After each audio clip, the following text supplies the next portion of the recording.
ఇందిరమ్మ ఇళ్ల లబ్ధిదారులకు మరో గుడ్ న్యూస్. లబ్ధిదారుల అకౌంట్లో అదనంగా మరో 30,000 రూపాయలు. కేంద్ర ప్రభుత్వం ద్వారా మరో 12,000 రూపాయలు. ఇంతకీ లబ్ధిదారుల అర్హతలేంటి?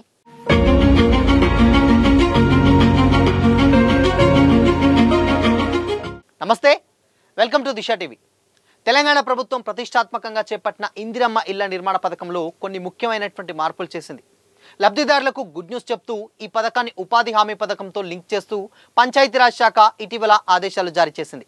దీని ద్వారా ఇంటి నిర్మాణానికి ఆర్థిక సహాయంతో పాటు జాబ్ కార్డ్ కలిగినటువంటి లబ్ధిదారులకు అదనంగా 90 రోజుల పని కల్పించనుంది. ప్రభుత్వం ఇంటి నిర్మాణానికి అందించేటువంటి 5 లక్షల ఆర్థిక సాయం 4 విడతల్లో లబ్ధిదారుల అకౌంట్లో పడుతుంది. ఉపాధి హామీ అనుసంధానం ద్వారా జాబ్ కార్డు ఉన్నటువంటి లబ్ధిదారులకు రోజుకు 307 రూపాయల చొప్పున కూలీ లభిస్తుంది. ఈ విధంగా గరిష్టంగా 90 రోజులకు గాను 27,630 రూపాయలు వారి అకౌంట్లో అదనంగా జమ చేస్తారు. దీంతో పాటు స్వచ్ఛ భారత్ పథకం కింద బాత్రూమ్స్ను నిర్మించుకుంటే మరో 12,000 రూపాయల ఆర్థిక సాయం కూడా అందుతుంది. ఉపాధి హామీ కింద ఇచ్చేటువంటి కల్పించే 90 రోజుల పని దినాలను ఇంటి నిర్మాణంలోని దశల ఆధారంగా కేటాయిస్తారు. ఇంటి బేస్మెంట్ స్థాయి వరకు 40 రోజులు, లెంటల్ స్థాయి వరకు 30 రోజులు, నిర్మాణం కంప్లీట్గా పూర్తయ్యాక 20 రోజుల పనిని కల్పిస్తారు. ఒకవేళ ప్రస్తుత ఆర్థిక సంవత్సరంలో బేస్మెంట్ వరకు పనులు పూర్తయితే మిగిలినటువంటి పని దినాలను వచ్చే ఆర్థిక సంవత్సరంలోనూ కొనసాగించేందుకు వెసులుబాటు కనిపించారు.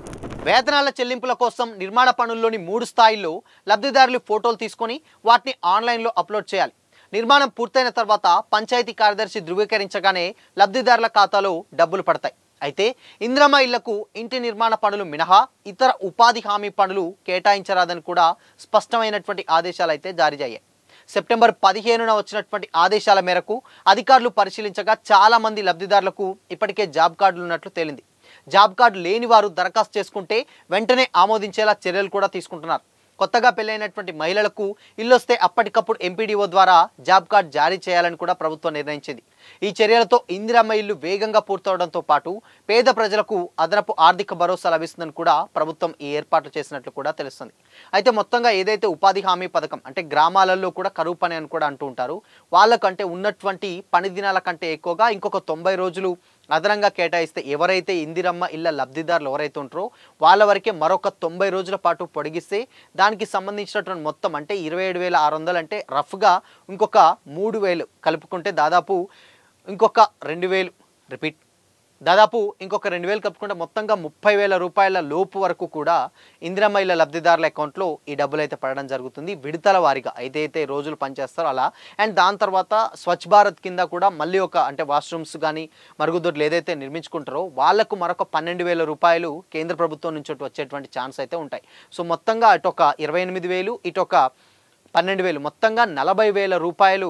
సో ఇప్పుడు ఇందిరమ్మ ఇళ్ల లబ్ధిదారులకు వచ్చేటువంటి అయితే ఛాన్స్ అయితే డెఫినెట్గా లేకపోలేదు. కానీ ఇక్కడ ఉన్నటువంటి చిక్కల్లా డెఫినెట్గా ఎవరైతే ఇప్పుడు కొంతమందికి అది ఉపాధి హామీ కార్డు లేని వాళ్ళు ఉంటారో వాళ్ళు కొత్తగా క్రియేట్ చేసుకోవాలి. లేని పక్షంలో డెఫినెట్గా ఎంపీడీ అంటే మండల ఆఫీస్లోకి వెళ్ళి ఏంటి ప్రాసెస్ అని చెప్తే డెఫినెట్గా వాళ్ళు ఆ డీటెయిల్స్ తీసుకొని వచ్చిందా రాలేదా చెక్ చేసుకొని వెంటనే ఆ ఉపాధి హామీ కార్డు జారీ చేసేటువంటి అంశాలు అయితే ఇక్కడ కనిపిస్తున్నాయి. సో మొత్తంగా ఏదైతే తెలంగాణ ప్రభుత్వం ప్రతిష్టాత్మకంగా తీసుకొచ్చినటువంటి ఈ నిర్ణయాన్ని ఇంకొంచెం అంటే ఉన్నటువంటి 5 లక్షలకు కానీ ఇంకొంచెం 40,000 ఇస్తే ఇంకా అటు వాష్రూమ్స్ కానీ ఇంకేదైనా హెల్ప్ అవుతుందన్న ఉద్దేశంతో అటు పని కల్పిస్తూనే ఇక్కడ ఆ లబ్ధిదారులు ఎవరైతే ఉంటారో పని కల్పిస్తున్న వాళ్ళకు డబ్బులు ఇచ్చేటువంటి ప్రయత్నాలు అయితే చేస్తూ ఉన్నాయని చెప్పొచ్చు. సో దీని మీద ఇన్ కేస్ ఇంకేమైనా డౌట్ ఉంటే కనుక మీకు సంబంధించినటువంటి గ్రామ కార్యదర్శులు ఉంటారు అండ్ మండల ఆఫీసులలో ఉన్నటువంటి ఇన్ఫార్మర్లను ఎవరైతే ఉంటారో వాళ్ళని అడిగితే కంప్లీట్ డీటెయిల్స్ మీకు చెప్తారని కూడా కొంతమంది అయితే కమెంట్స్ చేస్తూ ఉన్నారనమాట. సో ఇది మొత్తంగా ఏంటంటే ఇందిరమ్మ ఇళ్ల లబ్ధిదారులకు